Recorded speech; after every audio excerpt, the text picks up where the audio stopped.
Good morning, dear students. So, in our today's lecture, we will study about the second process in the treatment of sewage, right? So, as we have studied that there are four different stages which are used to treat the wastewater, and we have studied the first stage in detail, that was preliminary treatment. Then after that, we do primary treatment. So, in today's lecture, we will discuss about that. So, till now, मतलब preliminary treatment तक हमने water sewage से कौन कौन सी impurity हटा दी है। एक तो फ्लोटिंग इम्प्योरिटीज हटा दी है, दूसरी हमने जो इनऑर्गेनिक इम्प्योरिटीज थी उनको रिमूव कर दिया है। इट मीन्स नाउ हमारे सीवेज में अब क्या कौन सी इम्प्योरिटी बचती है? Organic impurity. Now this organic impurity भी दो फॉर्म्स में प्रेजेंट हो सकती है। It may be present in suspended form and it may be present in dissolve form.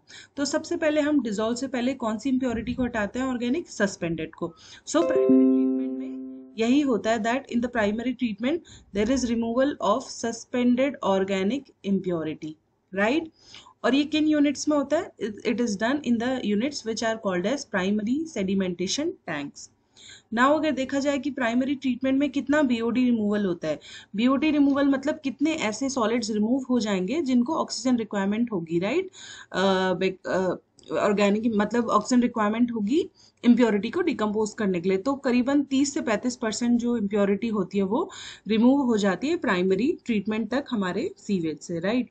Now before discussing about primary sedimentation tank, we will discuss about the different types of settling which takes place in PST. PST means primary sedimentation tank में different types of जो settling होती है पहले हम उन्हें discuss करेंगे। तो generally there are 4 types of settling. उनमें जो फर्स्ट है हमारी दैट इज डिस्क्रीट और टाइप 1 सेटलिंग। डिस्क्रीट और type 1 settling.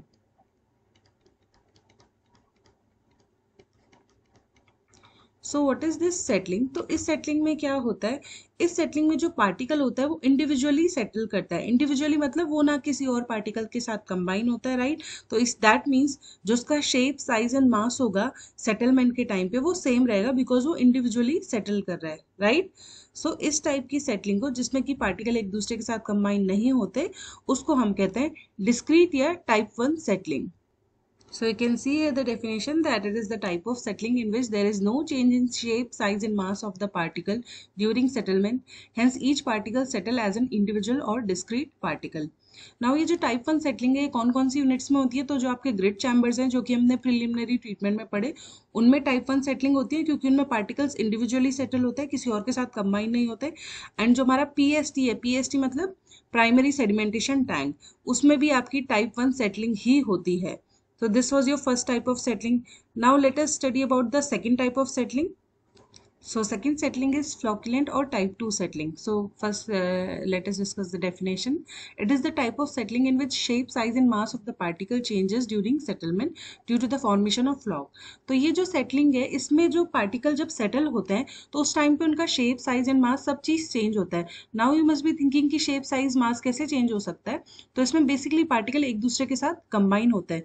Now when the particle will combine with each other, so we have studied some material which are added to increase the efficiency of sedimentation which are called as coagulants, right। coagulants के बारे में हमने last sem में पढ़ा था। इनको क्यों add किया जाता है? जब हमें अपने सेडिमेंटेशन को एफिशिएंट बनाना है, मतलब एफिशिएंट बनाना है मतलब जो हमारे पार्टिकल हो और बहुत अच्छे से सेटल हो। तो पार्टिकल कब बहुत अच्छे से सेटल होंगे? जब उनका जो मास होगा वो ज्यादा होगा, हैवी होगा। तो that is why coagulants add किए जाते हैं। ये कोगुलेंट्स क्या करते हैं? अपने में इम्प्योरिटी को अट्रैक्ट करते हैं और बड़े साइज के पार्टिकल्स बनाते हैं जिसको कि हम फ्लॉक्स कहते हैं। तो इस टाइप की सेटलिंग जब होती है इसको हम कहते हैं फ्लॉक्युलेंट या टाइप 2 सेटलिंग। जनरली ये सेटलिंग कब होगी? जब पार्टिकल का कंसंट्रेशन अबाउट 1000 मिलीग्राम पर लीटर होगा, राइट। नाउ द यूनिट्स जिसमें टाइप 2 सेटलिंग होती है तो ऑब्वियसली क्लैरीफ्लॉक्युलेटर। क्लैरीफ्लॉक्युलेटर मतलब जिन यूनिट्स में, जिन टैंक्स में हम कोगुलेंट्स को ऐड करते हैं, या राइट। तो उस वाली यूनिट्स में ही टाइप 2 सेटलिंग होती है, right. So now the third type of settling is type third or zone or hindered settling. So what is this settling? तो generally जब particle का concentration होता है intermediate range में, that is about 1500 to 1800 milligram पर litre, तो इस type की सेटलिंग होती है। अब इस सेटलिंग में बेसिकली क्या होता है कि जो भी पार्टिकल्स की वेलोसिटी होती है जो सेम रेंज में होगी, तो सेम रेंज वाले पार्टिकल की जो वेलोसिटी होगी वो ओवरलैप करेगी और वो जो पार्टिकल होंगे वो एक पर्टिकुलर जोन में सेटल हो जाएंगे। मीन्स सपोज ये बहुत सारे पार्टिकल्स हैं, राइट। अब इन पार्टिकल्स में जिन जिन की सेम वेलोसिटी है वो क्या करेंगे, वो अपने अपने जोन में जाके इस तरीके से यूं, जिनकी सपोज इन चार की सेम वेलोसिटी है, फिर इन चार की सेम वेलोसिटी है, तो ये अपने अपने जोन में जाके सेटल हो जाएंगे। दैट इज वाई इसको हम जोन और हिंडर्ड सेटलिंग भी कहते हैं, right. Now this type of settling किस यूनिट्स में होती है, तो जो हम सेकेंडरी सेडिमेंटेशन टैंक होते हैं ये हम आगे पढ़ेंगे। मीन्स अभी हम पढ़ रहे हैं प्राइमरी ट्रीटमेंट। प्राइमरी ट्रीटमेंट में जो टैंक यूज होता है वो प्राइमरी सेडिमेंटेशन टैंक होता है, जिसमें कि टाइप 1 सेटलिंग होती है। इसके बाद जब हम सेकेंडरी ट्रीटमेंट करते हैं तो जो भी इम्प्योरिटी डिकम्पोज हो जाती है उसके बाद हमें उसे सेटल कराना पड़ता है सेडिमेंटेशन टैंक्स में, सो दैट हम उसे रिमूव कर लें। तो उस टाइम पे जो सेडिमेंटेशन टैंक यूज होता है, यानी बायोलॉजिकल ट्रीटमेंट या सेकेंडरी ट्रीटमेंट के बाद जो सेकेंडरी टैंक यूज होते हैं सेडिमेंटेशन टैंक, उनको सेकेंडरी सेडिमेंटेशन टैंक्स कहते हैं। एंड उन्हीं टैंक्स में ये जो टाइप 3 सेटलिंग है ये होती है, राइट। तो एक्टिवेटेड स्ट्रेस प्रोसेस एक बायोलॉजिकल ट्रीटमेंट है, सेकेंडरी ट्रीटमेंट है। इसके बाद जो टैंक्स प्लेस किए जाते हैं इम्प्योरिटी को सेटल कराने के लिए, जो इम्प्योरिटी अब डिकम्पोज हो चुकी है, राइट, उन वाले टैंक्स में टाइप 3 सेटलिंग होती है। And what is this type 3 settling? Simply इस सेटलिंग में जो पार्टिकल की सेम वेलोसिटी होगी वो सब ओवरलैप करेंगे एक दूसरे के ऊपर, और इस तरीके से वो कुछ पर्टिकुलर जोन्स में सेटल हो जाएंगे। And this is zone settling या फिर type 3 settling. Now let's study about the fourth type of settling which is compression और type 4 settling। तो ये वाली settling तब होती है जब particles का concentration बहुत ज़्यादा होता है and which is approximately 2000 milligram पर लीटर। तो जब कंसंट्रेशन इतने हाई रेंज में प्रेजेंट होता है तो पार्टिकल्स क्या करेंगे, एक दूसरे के साथ कांटेक्ट में होंगे, बिकॉज बहुत ज्यादा पार्टिकल्स का कंसंट्रेशन है। तो जब एक दूसरे के साथ कंटिन्यूस कांटेक्ट में होंगे तो क्या होगा, कंप्रेशन फोर्स एक दूसरे पे एक्सर्ट करेंगे। इस कंप्रेशन फोर्स की वजह से क्या होगा, इन सॉलिड पार्टिकल्स के वॉइड्स में जो वाटर है वो अपने आप स्क्वीज आउट होकर बाहर आएगा, क्योंकि पार्टिकल्स में कौन सा फोर्स लग रहा है, कंप्रेशन फोर्स। तो ये इनके बीच का जो पानी है वो अपने आप क्या हो जाएगा, बाहर आ जाएगा इस कंप्रेसिव फोर्स की वजह से।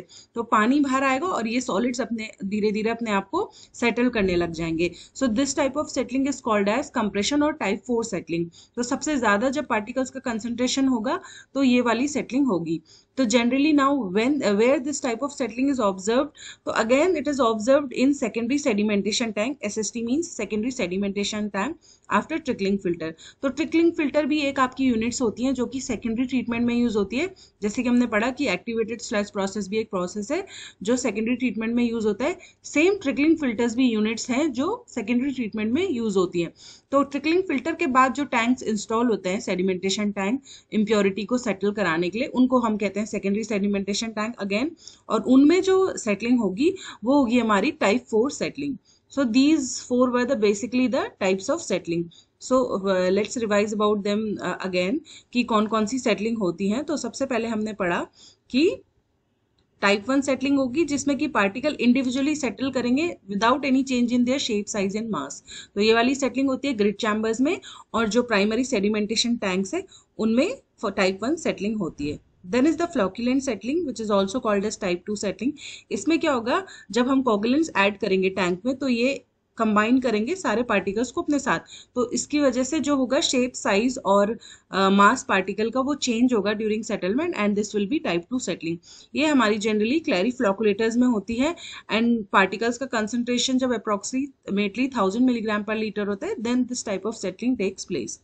Then was the type 3 settling. ये कब होती है, जब पार्टिकल का कंसंट्रेशन इंटरमीडिएट रेंज में होगा, दैट इज 1500 to 1800 मिलीग्राम पर लीटर में। और इस वजह से क्या होगा, जिन पार्टिकल्स की सेम वेलोसिटी होगी वो एक दूसरे के साथ ओवरलैप करेंगे और जोन, पर्टिकुलर जोन्स में सेटल हो जाएंगे, right.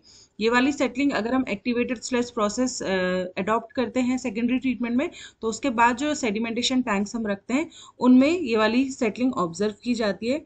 Then was the type 4 settling which is compression settling. तो ये कब होगी, जब पार्टिकल्स का कंसंट्रेशन इतना ज़्यादा है कि ये एक दूसरे के साथ कांटेक्ट में रहेंगे कंटिन्यूस, और जब कांटेक्ट में रहेंगे तो एक दूसरे के ऊपर कंप्रेसिव फोर्स एक्सर्ट करेंगे। इस कंप्रेसिव फोर्स की वजह से सॉलिड्स के बीच में जो वाटर है वो अपने आप स्क्वीज आउट होकर बाहर आएगा और पार्टिकल धीरे धीरे करके सेटल कर जाएंगे, राइट।